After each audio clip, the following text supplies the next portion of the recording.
Welcome to Jurassic Park.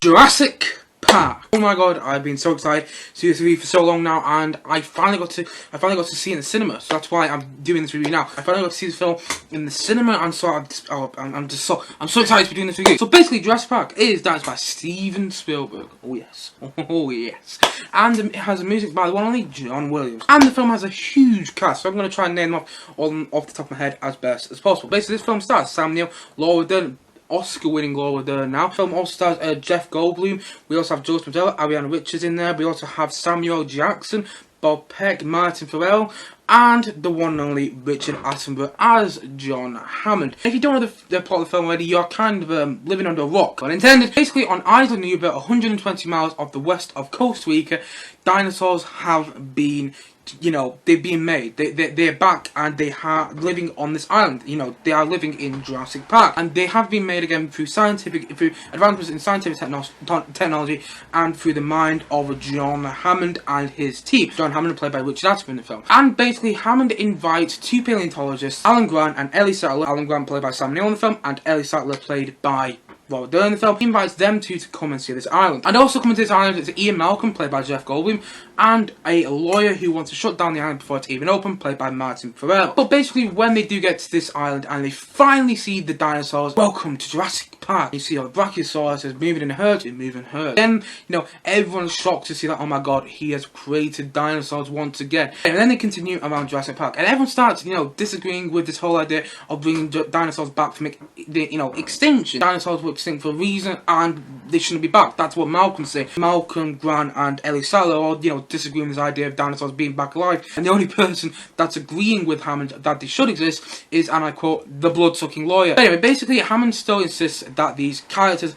have a ride around the park and explore and see the exhibits, see all the dinosaurs, even if they don't believe that the park will be a success. Hammond also, he makes sure his grandchildren go, Timmy and Lex, played by Joseph Mazzello, who plays Timmy, and Ariana Richards, who plays Lex. They also go around the park with the visitors, with the tourists that, Hammond has invited, and so they all go around the park. But the thing is, they all go around the park and they don't see any dinosaurs apart from a sick Triceratops. But Ellie, she's quite interested in the sick Triceratops, so she stays with him. And basically, the rest of the visitors, the rest of the tourists, or the rest of the visitors, I'm going to call them the rest of the visitors, continue around this island. So that's Grant, Malcolm, the lawyer, and Hammond's grandchildren, Timmy and Lex. So they continue on the island, and a storm is quickly approaching the island, though. And literally, when the storm gets there, as soon as the storm gets to this island, things start to mess up. And basically, Dennis, played by Wayne Knight in the film, he goes to steal dinosaur embryos to go and sell off to an unknown bidder. And basically, Dennis is a computer engineer who works in Jurassic Park. He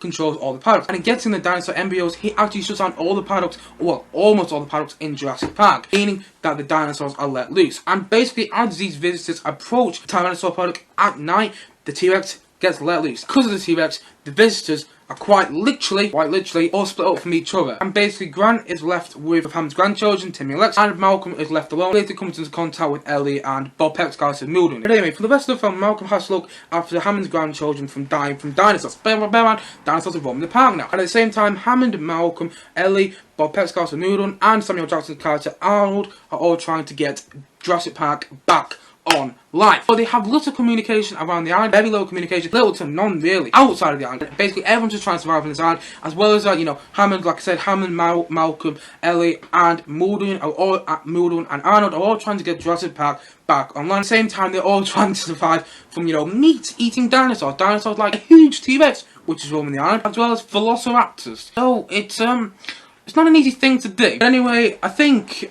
it goes without saying, just for the way I'm so excited about doing this review, I love this film. I love this film to bits. Pun intended. No, seriously, I really do love this film. And I actually had the pleasure of seeing this film at a 4DX screen. If anyone knows what 4DX is, I talked about this in my Inception review. I saw Inception in 4DX as well. Basically, you know, the chairs rock, it's smell, it's wind and sound, it's, you know, it's smelling, you know, sprays, water sprays and everything. So I had the pleasure of seeing this at a 4DX screening. I wasn't planning to do this as one I was planning to do a film review of this film, but wasn't planning to do my review of this film so early in my reviewing of all the Spielberg films. But after I saw it in the cinema, I was just like, I have to review this film now, because it's so good. It really is. The thing about this film, everyone always goes and everyone always, you know, they look at Jurassic Park and they go, oh, it's just a film about dinosaurs. No, it's not. It's like Jaws. Everyone always says that Jaws is a film about the shark. Don't get me wrong, the shark is a prominent part of that film. Jaws, in a way, revolves around the shark, but at the same time, it's about so much more. That is the same case with Jurassic Park. The whole thing about Jurassic Park is fatherhood. Like, one of the plot lines I didn't talk about when I talked about the general plot of the film is this whole thing with Alan Grant, played by Samuel in the film. Basically, as we see at the start of the film, he's in a relationship with Ellie Sattler, played by Dern. And, you know, Ellie wants kids, but, you know, Alan Grant's not that keen on it. Basically, Alan Grant is left with Hammond's grandchildren. He's left to protect Hammond's grandchildren at all costs through the second half of this film. Well, through almost the second half of this film. And basically, that's what, that's one of the main themes of the whole thing about fatherhood. Alan Grant, you know, he doesn't want to be a father, and then at the same time, through almost all the film, he kind of has to be a father. He has to do whatever he can to protect these, Hammond's grandchildren. But also at the same time, the film is about playing God. As Malcolm actually says in the film, you're so excited about the prospect that you didn't think about whether you should. That is one excellent piece of dialogue, by the way. But yeah, this whole thing about playing God, this whole thing about Hammond has played God. Hammond has recreated dinosaurs into this world. They were extinct for a reason, and now he's recreated them, and they're back. And this whole thing about, Malcolm's like, you played God. You played God, and it's gonna play it back at you. Like, these dinosaurs, what are they gonna do? They're gonna eat people. Everyone always says, oh right, yeah, Jurassic Park, dinosaurs get released apart, they kill people, some people survive, and that's basically the film. No, it's so much more. This whole thing about playing God, this whole thing about fatherhood, this whole thing about sticking together at all costs, sticking together, surviving at all costs, that's what the film is about, and that shines through so much of the film. This whole thing about playing God, like Malcolm's the angel, and Hammond's the devil, that works so well. Hammond created dinosaurs, Malcolm's against it, and that is so good in the film. But that's not why I love it. Don't get me wrong, you do have some generally awesome sequences with the dinosaurs. And, well, I'm going to break down this film in depth. So, this is going to be quite a long review, I'm not going to lie, but I am going to break down this film in depth, and just for all the majority of scenes of the film work so well. Anyway, I'm going to do this for all my Jurassic reviews. I'm going to break down these films in depth and talk about why I love them and why I hate them, because I don't love all these Jurassic films. Bear in mind, yeah, I am a huge fan of this franchise. I get really excited every time a new Jurassic film comes out, but I don't love all the films. I'm going to talk about later in some of my other later Jurassic reviews. Anyway, basically, let's start at the beginning of this film. Let's start with the opening scene. We see that takes place in the dark, certain eyes in the river, and basically they're bringing a new dinosaur in, and oh my god, there's just the music in the scene alone. Not even the main Jurassic Park theme. Everyone always goes like, oh yeah, the music of Jurassic Park is fantastic, there's that whole main Jurassic Park theme, yeah, you can sing it, it's great. And yeah, that Jurassic Park theme is fantastic. Don't get me wrong, I listen to that Jurassic Park theme like 3 times a week. The music in the film, there's so much more than just that Jurassic Park theme, that's so fantastic. Just see your music in the opening, you're just like, okay, something's gonna happen, I'm not sure if I want to find out. And then what I find so fantastic about this opening scene is it's so intense, but you don't see the dinosaur. Hear a dinosaur, you kind of get the idea it's Velociraptor, but you don't actually see it. But instead you just get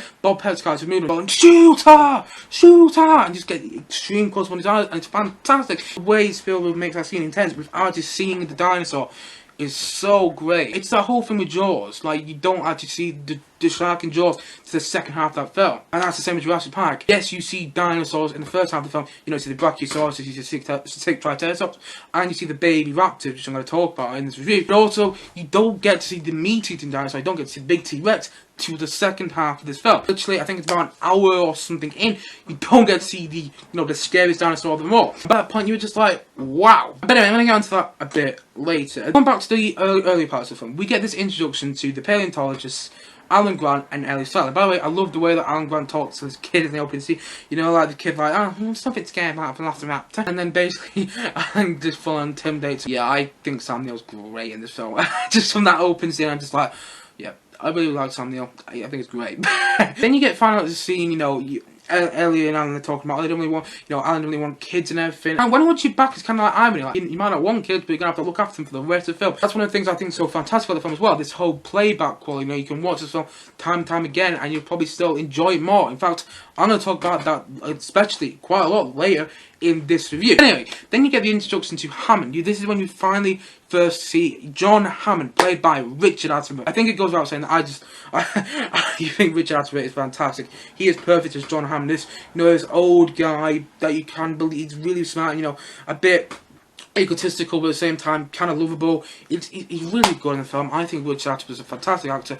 It's very sad that he's no longer with us now, but he's absolutely incredible in this film. I think Richard Attenborough as John Hammond is great in this film. By the way, I haven't talked about this already, but you introduced to Alan Grant and Ellie Sattler through the this whole thing that these people that dig up dinosaur fossils for a living, and you just through that again with that whole irony thing. You're just watching the instructions of their characters, and you just kind of think to yourself, well, they're gonna love this island, aren't they? They're gonna love seeing dinosaurs are real. What's gonna is their job's kind of worthless now? They dig up dinosaur fossils, but dinosaurs are now no longer extinct. That whole thing. Anyway, go back to this introduction with John Hammond. Basically, Alan Grant comes storming into the trailer, and John Hammond is holding his bottle of champagne, and then Alan Grant's just like, "We were saving that," and then John Hammond just uncorks the champagne. It's like, "For today, I guarantee it's good." I just love the way the John Hammond's character is introduced, and that's all great. And then the helicopter scene. Oh my god, this is one of my favourite scenes in film history. Just, oh my god, the music scene. Bum bum bum bum da da dum da dum dum dum. That's how you introduce this island at its full glory with this fantastic Jurassic Park fanfare music, fantastic music by John Williams, which goes without saying. But anyway, that's how you introduce this island at its full glory. This shot with the helicopter going into the island. And, every time you watch that scene, you're always looking at is going to be any dinosaurs on this island? Can we see any yet? I don't know. We can't. Just that's how you introduce. That's how you introduce the island. Bear in mind, yes, we've already been to Island Neighbour at the start of the film, but we haven't really properly seen it. We've just seen, one of the dinosaurs coming in. Now we see the island, and now we see that it's full glory. Fantastic Jurassic Park music, that fantastic shot, the helicopter, and oh my god, that's such a fantastic scene. By the way, I also really like the introduction to Ian Malcolm, played by Jeff Goldblum in the film. I think, Jeff Goldblum did a fantastic. I love Jeff Goldblum whenever he shows up in the film, because he's been in 3 of these films, hasn't he? And I love him in these films. He's great. I think his best performance though is in this film. I mean, he's only in Jurassic World Fallen Kingdom for less than 5 minutes, and then I'm going to get on to that in my Jurassic World Fallen Kingdom review, which is going to be interesting. Going back to this film, going back to the introduction to Ian Malcolm, he's great. He's egotistical, the way he points at Grant and Ellie, and it's just like, so you guys dig up dinosaurs for a living, and it's just like, he's like, oh, you're one of those guys. And then you get Hammond talking to the lawyer, and he's like, I brought the scientists. You brought the rock star. It's such a fantastic scene that the introduction to Malcolm. It's great. And then I think Malcolm's great in this film. I love Malcolm in all the Jurassic Park films he shows up in, or Jurassic World films, or if you will, whatever you want to call them. I love Malcolm in all the Jurassic films he shows up in. But my favourite interpretation of Malcolm from Jeff Goldblum is in this film, and just from that opening scene, I was like, this is a character I'm going to like. Then you get the introductions to the park and everything. You get the helicopter scene, and then the helicopter lands. And by the way, this is a very, very small moment in the film, which I don't think enough people talk about. This whole thing with Grant trying to get the seatbelt on, and the seatbelts, they're obviously not going to click together because these are 2 seatbelts which are not made to click together. And then the way Grant literally goes like this, and literally just ties the seatbelt, and that's it. And what I love about this scene is it's like that whole idea of life finds a way. That's one of the main themes throughout the whole of the film. Even so, all these dinosaurs in Jurassic Park are female. Life finds a way, and that's one of the whole main themes of the whole Jurassic franchise now, which is it's kind of incredible that this is turned into a franchise. What I love about the seatbelt scene is it's almost like that whole thing. Life finds a way. Life finds a way. It's a little thing. You can interpret that scene any way you want. I always interpret that scene. Life finds a way. It's just great. No matter what, if there's 2 things that you just don't think are gonna connect, or don't think will ever connect, they will. Anyway, then you get the very, very famous scene, welcome to Jurassic Park. You just get the introductions to these dinosaurs, the brachiosaurs, and oh my god, that's such a fantastic scene, with the slow Jurassic Park music. That's such a fantastic scene, and imagine watching that in 1993 when the film was released. Imagine watching that, never ever seen dinosaurs, never ever seen CGI like this on a screen ever before, over 25 years ago now. And that's one of the things I think is really good for the film. Yes, this film has a lot of use of CGI, because obviously they couldn't get real dinosaurs. The film, it uses a lot of CGI, but the CGI is still over 25, or isn't like 27 something years later. CGI still holds up incredibly well. I was watching this on the big screen, and I still thought the CGI was incredible in this film. And bear in mind, this film's over 25 years old now. That is something. I just think the CGI is still incredible today in this film. And then they continue to the park. Then everyone starts to turn on Hammond. By the way, this dinner scene, there's just this dinner scene between, the main five characters at this point. Hammond, the lawyer, Malcolm, and Ellie and Grant. This scene's just so underrated and so fantastic. This whole thing being like, Malcolm just said, it's so tired of the prospect that he could, that he didn't stop to think whether you should. That's such a fantastic line. And I think in a way that sums up the whole Jurassic franchise. Malcolm's great character, and I just love the way that Goldblum plays me. Like something on the same, it's like, you're so tired of the prospect you could. They didn't stop whether you think you should. I've said that line about 3 times in this review now, but I really love that line, and the way Jeff Goldblum just delivers that line is so fantastic. Just start seeing it out. It's so great. Just watching it now, because it's one of those scenes as a kid you skip through. You're just like, I just want to get to the dinosaur. Nowadays, when at a much older age, when I sat down and properly watched it for the first time, I was like, come on, let's get to the dinosaurs already. When I first properly watched it for the first time, I was like, come on, let's get to the dinosaurs. And nowadays, I'm just like, I watch the scenes when the conversation between the characters, and they're so interesting. Just that one scene was just like the scene at the dinner table, and then another scene later with Ellie and Hammond, which later in the film, which we're going to talk about a bit later. Just that one scene that's just fantastic. I almost got to talk about the baby raptor egg hatching scene, and this is quite a big scene in the whole franchise. Yet again, quite a slow scene before the big T-Rex gets unleashed in the eye. To get this baby raptor egg hatching scene. By the way, the animatronics just in this one scene alone are so fantastic.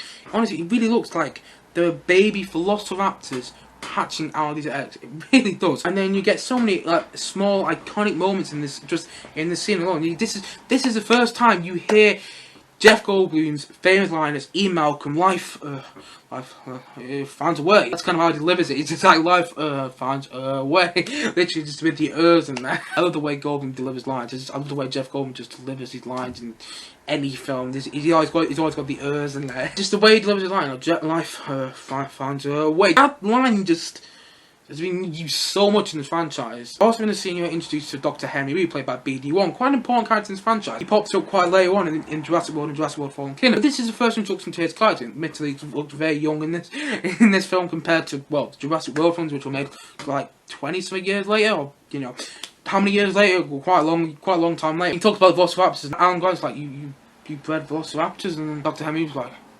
yeah. Just that scene is like, oh my god, Velociraptor's gonna show up in this film, and I can't wait! Just this is a little moment there, and by the way, I really like Dr. Hammond. Whenever he shows up in the Jurassic World film, no matter if the film is bad, I just like, oh yeah, and I really like the little introduction to his character, I think he's gonna be quite important. Anyway, then we get the introduction to Hammond's grandchildren, Timmy and Lex. Timmy played by Mazzello, and Lex played by Ariana Richards. And I love the introduction to their characters, and the way that Ellie, who's in a relationship with Grant, tries to get Timmy and Lex to follow him around so he can get used to being around kids. I just love the whole little introduction between those two characters, quite nice and quite sweet. And then we get to the whole, ride around the island, and I love this whole idea, which I don't know whether it's intentional or whether it happened during production, because they filmed this in Hawaii, this film, and I know there was a storm actually in Hawaii when they were filming the film, so I don't know whether it's intentional or not. The whole ride around the park takes place at daylight.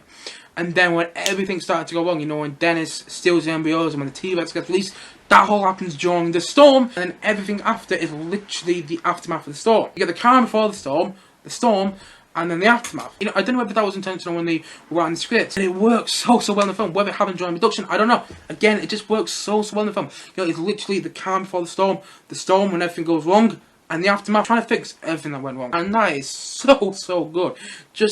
Again, whether it's intentional or not, I don't know.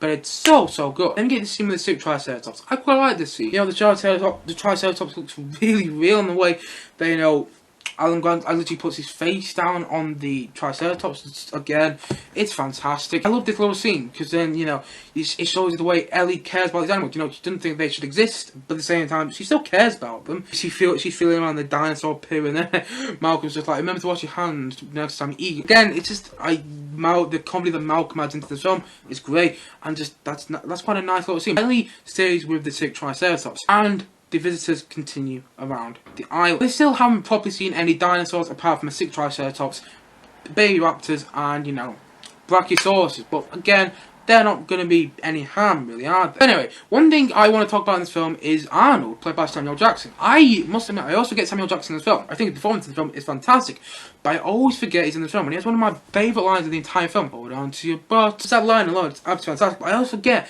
that Samuel Jackson is in this film. I don't know if anyone else does, but I always forget, But whenever he shows in the film, I'm like, I Scott isn't even in this film. But he's great, honestly. I think Arnold's a great character. And then you get to the Dennis storyline though. And the Dennis storyline, when I initially watched this film properly, I didn't understand the storyline at all. I didn't get it. I just kind of got the idea, oh, right, it's because of him the whole Jurassic Park fucks up. And yeah, that's the case. But understanding the storyline now, it's such a clever storyline. You know, Spielberg could have just had one character, you know, go at the back of Jurassic Park and pull out all the wires, and that would have just been, you know, it would have been fine, but it isn't that clever, and it's just a bit like, really? Instead, Spielberg actually comes up with this really good idea. Dennis steal the embryos, and the way he films the scene is so fantastic, you know, it's so well done, the way that Wayne Knight plays Dennis is great. In other words, the way that he, just before he's about to go to the embryos, and he's just like, I'm going to the vending machine, and then anyone want anything from the vending machine? I'm going to the vending machine. Anyone want anything from the vending machine? And I just know then, he's like, oh, right, this is when he's going to steal the dinosaur embryos. Okay.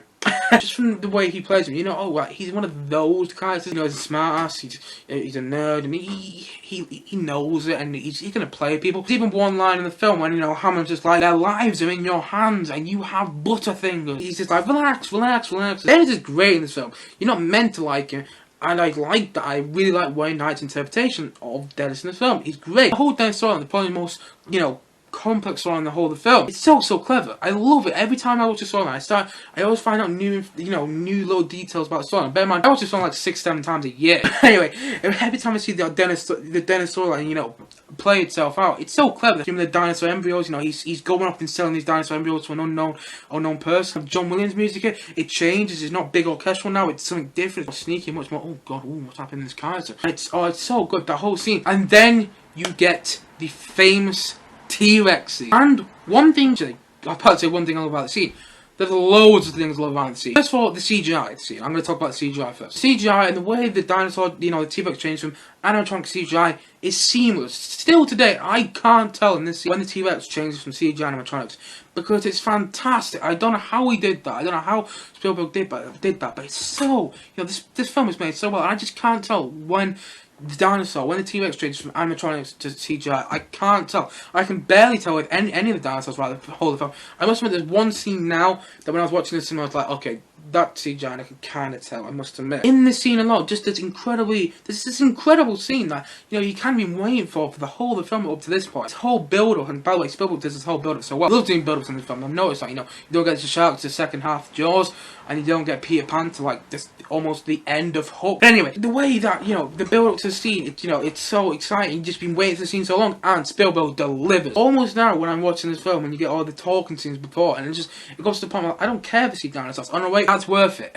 Because honestly, the T-Rex scene in this film is incredible. It's one of the most famous scenes in film history, and I completely understand why. Honestly, the way that the T-Rex changes from animatronics to CGI is seamless. Watching the scene, I love the way that Joseph Mazzello and Ariana Richards play Timmy and Lex. You actually believe that these kids are in genuine danger. I can't say that for the kids in the late Jurassic films. I'm not sure if I can say that for them. But the thing is, with this film, there's just performances that those two actors give, you know, Ariana Richards and Joseph Mazzello. It's great. You generally believe that they're in danger, and it's just like, wow, you feel like the kids in the scene, and you love it. I just think it's absolutely great, the performances they give. You generally believe that the kids are in danger, and that's just fantastic. It really is. Then you get the scene with the flares, you know, Van's like trying to destroy the T-Rex with the flare, and he throws the flare back into the T-Rex and closes it, and Malcolm gets out, and then Malcolm's just like, hey, and then Van's just like, Ian, freeze! Then you get the lawyer being eaten in the toilet, spoiler alert, although that's one of the most famous scenes ever. I don't know how this one got a PG rating, God, but God. That scene where the T-Rex just eats the lawyer on the toilet, and you're just like,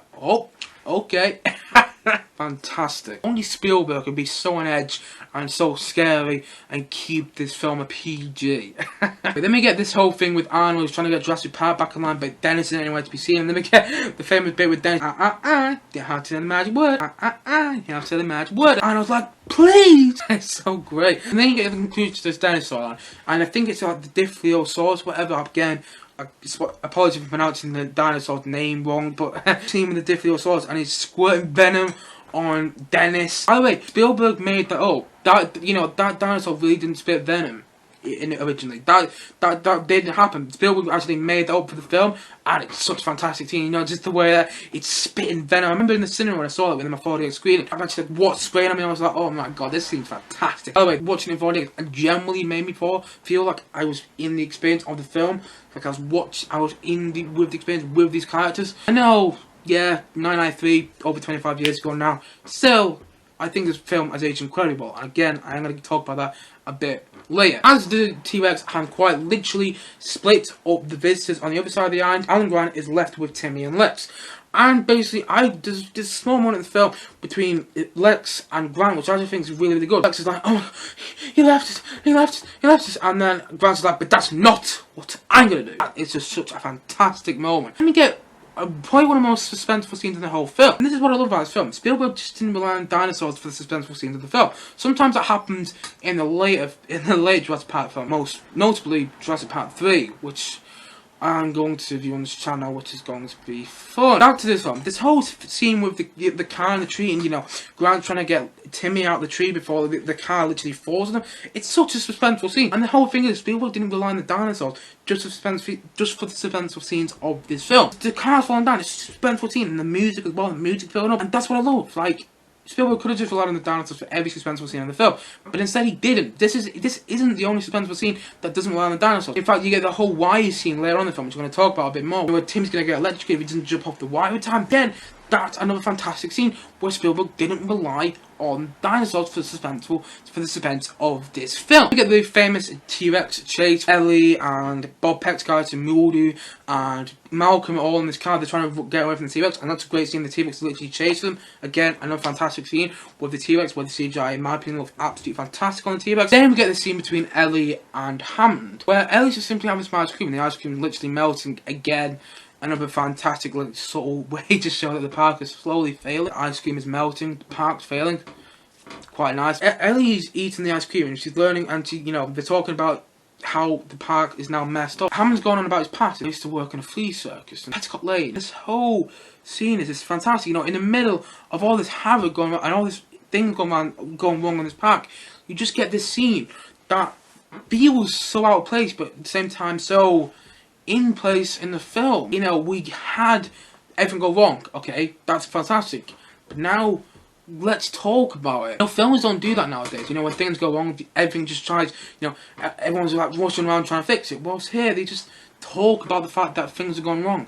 And Hammond just flexing his past. Wow, you're really doing this in the middle? You know, dinosaurs are roaming around this park, and you're talking about your past. This is just a fantastic scene. It really is. And by the way, that isn't sarcasm. I generally think this is a fantastic scene. And then you get the camera tracking along around all this Jurassic Park merchandise, and that's great. This whole idea, by the way, I haven't not mentioned my Jurassic Park view already. The whole, you know, the quote that, you know, the quote that Hammond keeps saying for the whole of the film. I had no expense trying to get that idea. Like, oh wow, look at all this Jurassic Park merchandise. And this park hasn't even opened yet. Bear in mind, this park hasn't even opened. That's why there's so little people in the island. Again, I forgot to mention that. Anyway, then you get this really sweet scene between Timmy and Lex, Grant, and the Brachiosaurus. And what I love about this scene is, even after the terror of the T-Rex, you're still showing that, you know, dinosaurs on the island are quite sweet. Yeah, it's just a really sweet scene between the Brachiosaurus and the Timmy and Lex, and the way the Brachiosaurus sneezes on Lex. Again, it adds to a bit of comedy. It's, again, quite a nice scene. But anyway, then we go back to the other characters in the island. Ellie, Arnold, Bob Peck's character Muldoon, Hammond, and Malcolm. They're all trying to get Jurassic Park back online, so any dinosaurs that haven't got out of their enclosures yet won't get out of their enclosures. This is when the film got really, really excited for me. I love the third act of the film so much, and I think this is the third act of the film now. I think it is. Basically, you get Bob Peck's character Muldoon and Ellie, played by Laura Dern. They have to go to a certain part of the island to try and get Jurassic Park back online, and then we get one of my favourite jump scares ever. Honestly, Ellie is just like, Mr. Hammond, I think we're back in business. And then the Velociraptor just comes in from the back and oh my god, every time I see this scene I just jump, and I love it so much. And this scene even has like, got a bit of horror in it, where the raptors actually creeping up on Ellie, like you can hear it coming. It's so intense and so fantastic. And then you get Bob Peck's character Muldoon, who's like he's making sure that, you know, there isn't any Velociraptors in this jungle. He's just like hunting them around. One of the Velociraptors creeps up on him, and instead of just yelling or screaming or just scream, you know, yelling for help, he just goes, "Clever girl." Oh, that scene's so fantastic, you know. Oh my god, I love that scene so much. Then you get the nice little reunion between Grant and Ellie, who've been separated, and that's quite nice. I think you get one of the most iconic scenes ever in this film, which is the kitchen scene between Timmy and Lex and two Velociraptors. That is such a fantastic scene, because you don't have any adults in the scene, so these kids are just left alone, and they try to have to survive in this kitchen alongside 2 velociraptors. It's not going to be an easy thing. It's just a fantastic scene. The way it's directed as well, with all the mirrors. Oh, it's just fantastic scene, the kitchen scene. And then you get the final part of the film. Grant, Ellie, Timmy, and Lex are all trying to escape from the velociraptors. The velociraptors, you know, literally get these 4 characters in a circle, and it looks like they're done. It looks like they're going to die. Then, just before they're about to die, the T-Rex just comes in and gets Velociraptor. You just get the Jurassic Park music. Bum bum bum bum da da dum da dum dum. T-Rex was the antagonist, and now he is the savior of these characters. So one stage these characters couldn't wait to get away from them. Now the T-Rex is saving them. It's such a fantastic moment. You get the banner falling with them, the banner saying, "When dinosaurs rule the earth." Fantastic, so fantastic scene. Honestly, the way the T-Rex poses and just like, wow, what a scene in this film. Absolutely fantastic. Oh my god. They get a little bit of a funny moment when, you know, Hammond and Malcolm are in this Jurassic Park Jeep and they're pulling up by Jurassic Park gate. Frank gets in the Jeep and then, you know, it's just like, after much consideration, I've decided not to indulge in your park. And then even Hammond just goes, so have I. That's the thing I love about this film though. The character development for the whole of the film. John Hammond, who's created this park, through his brain and through his team, they have created this park. And basically, even he's made it now.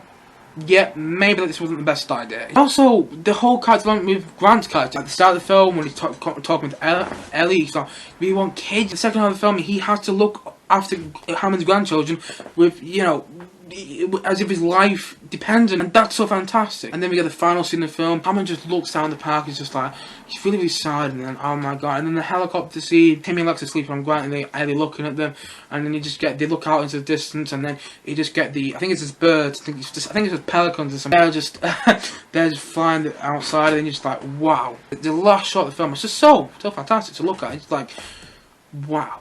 What a film. And it's such a fantastic film. Who make films like this nowadays? Even the Jurassic World films now, I enjoy them. And I'm going to talk about that more in my Jurassic World reviews. I enjoy those films to a degree, but they're still none of compared to this fantastic film. The film is amazing for so many reasons.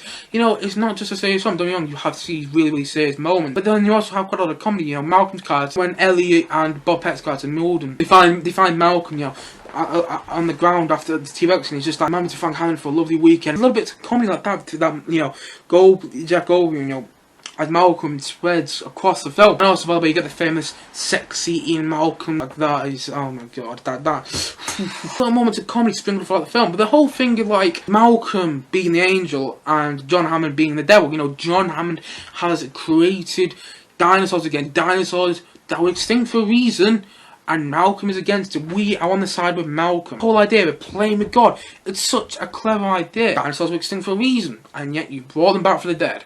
Why? This whole idea of playing God is such a fantastic theme throughout the whole of the film. This film is so much more about dinosaurs. Yes, you have dinosaurs as a subplot on the side. That's, you know, it's a fucking awesome subplot on the side. But at the same time, you also have this incredible underlying theme throughout the film. The whole thing with playing with God, this whole thing with family, with Sam Neill's character, Alan Grant, and that works so well because you just watch this person who is not keen on having kids, has to look after the kids through the second half of the film. And at all costs he does. And it's great. There's so many fantastic scenes in this film that I just haven't talked about as well. I could not do a review of this film and not talk about the soundtrack, not talk about the incredible musical score of this film by the one and only John Williams. Honestly, the music of the film, it's that whole thing which Edgar Wright said, the whole thing about John Williams is you can always sing his themes. And that's so much the case with this film. Honestly, bum bum bum bum ba da dum da dum dum dum. Again, a fantastic musical theme, but then you also get dum da da dum da da dum da dum da dum. All fantastic musical themes they can sing. But at the same time, whenever you talk about the Jurassic Park music, you always think, oh yeah, the main themes. The music itself is so good. Like I said, the themes with Dennis, you know, that's so different than all the other themes in the film. Then, you know, the opening theme in the film, even when, you know, they're trying to get off the wires. Oh, I forgot to talk about the wire scene. The whole wire scene with Timmy, where if he doesn't get off the wires in time, he's going to be electrocuted. And again, that scene is another scene which doesn't revolve around the dinosaurs, and it's, again, so suspenseful in this film. Also, it shows, like, you know, the actions of the other characters on the island still have consequences on the actions on the other characters of the island. And again, that's such a clever thing. I just love this film so much. And by the way, one more thing that I find so impressed about the film, and it's not really got anything to do with this film itself, is that Spielberg made this film in the same year he made Schindler's List. Schindler's List made, you know, got Spielberg his first Best Director Oscar, as well as, I think it's his first time a film of his won Best Picture. I might be wrong there, but I think it is. And that's incredible, that he made Schindler's List and Jurassic Park in the same year. Wow. That's incredible. That goes without saying. That's incredible. Whether you like Jurassic Park or not, that's incredible. That really is. And anyway, all in all, I think it goes without saying that I love this film. Incredible music, incredible scenes, incredible performances from everyone as well. Sam Neill is great as Alan Grant. I love Sam Neill in this film. Also, Lord Dern is great as Ellie Sattler. You know, Jeff Goldblum's great. I really like Jeff Goldblum in the film. Everyone else is great. Again, Samuel Jackson, who I always forget in this film, he's great. Bob Peck's great as Muldoon. There's, you know, clever girl. Wayne Knight's great as Dern. You know, Dogson, we have Dogson. Great. He's great in the film. Everyone else is great in the film. You know, even Martin Ferrero is Lloyd, who's not really in much of the film. He's great in the film. And Richard Attenborough is just, you know, perfect as John Hammond. Whenever I see John Hammond in this film, or whether he's in The Lost World, because he's in The Lost World as well, the sequel to the film, I always smile, because I'm just like, only Richard Attenborough could play this character in my opinion. I cannot see anyone else doing that. Richard Attenborough is perfect for the role in this film. And the CGI of this film, CGI and the animatronics, I still think 25 or so, however many years later, this film still holds up incredibly well in terms of the CGI. In my opinion, it does anyway. And you know, the seamless change between the CGI and animatronics of the film. Honestly, yeah, this film is incredible. And so, all in all, I'm gonna give Jurassic Park a 9.5 out of 10. It's not a flawless film, I must admit, but it is one of my favourite Spielberg films, and it's one of my favourite films ever as well. I watch this film like 6-7 times a year, and when I initially watched this film, I remember I was like 8, and I didn't like it at all. I didn't even get to the T-Rex scene, and nowadays, sometimes I don't even want to get to the T-Rex scene, because all the other scenes are so you know, so compelling and so intriguing to watch. You know, as a kid, you skip for all the boring scenes like dinosaurs, getting to the dinosaurs. Plus, nowadays, at a much older age, you enjoy the scenes just between the characters so much. Just for a bit, I don't think many people realise this, but Jurassic Park created dinosaurs for cinema and for TV. Like, anytime you see a dinosaur in TV or a dinosaur in a film after this, it's all because of Jurassic Park. You know, before this, you know, dinosaurs in cinema didn't look like the way they did. And then 1993 comes along, Jurassic Park comes along. Wow, you know, Spielberg changed his look at dinosaurs for cinema forever and for TV forever. Anytime you see a dinosaur on a TV on a film, it's all because of Jurassic Park, because of the way they look in Jurassic Park. I'm being serious, it is. It really is. Because in real life, you know, dinosaurs didn't look like that in Jurassic Park. You know, they even say this in the film, like, the dinosaurs are not meant to look like this. But Spielberg changed it with the film, probably because of the CGI and everything. He changed it in cinematic history. It really did. All in all, I think it goes without saying I love Jurassic Park. I'm a huge fan of this film. No, but I really am. I love this film. And it's so much more than just about dinosaurs. Dinosaurs are an amazing subplot on the side, but the film's about playing God. It's about fatherhood. It's about sticking together at all costs. I always make an effort of watching this film at least 5 times a year. All in all, I think it goes without saying I love Jurassic Park. And I'm going to give this film a 9.5 out of 10 from me. Anyway guys, what do you think of Jurassic Park? Do you love it to hate it? Or have you just not watched it? And if not, why not? Please do comment below and leave your thoughts in the comment section below. Seriously, why haven't you watched this film? If you haven't yet, it's so good. I'm pretty sure all Jurassic films are on Netflix right now. And this one is definitely, I remember seeing it the other day. And oh my god, this film's so incredible. If you haven't watched it yet, you are seriously missing out. Honestly, yeah, you might say it's boring at some stages, although I strongly disagree with that. You might say it's boring, you know, takes too long to get into. I strongly disagree with that, but even if you think that, stick with it. Because when you get to that T-Rex scene, it's the ultimate payoff. Spielberg just delivered the ultimate payoff so much. He really did. It goes without saying, this is one of my all-time favourite Spielberg films. One of my all-time favourite films, as well as that. And so, all in all, I love this film. And yeah, it goes without saying as well, I highly recommend this film. I really do. It's an incredible film in my opinion. So good. And if you haven't watched it yet, the one on Netflix, and I highly recommend them. I really do. Anyway guys, just to say once again, I'm still watching and reviewing a handful of Spielberg films right now. So look forward to my review of The Lost World of Jurassic Park, the sequel to Jurassic Park, coming very soon on this channel. Anyway guys, thank you as always for watching, and if you haven't yet, please do click down below and like, subscribe on this video, and look forward to many more both film and TV reviews and Spielberg film reviews coming very soon on this channel. See you guys again soon, but bye for now. Bye!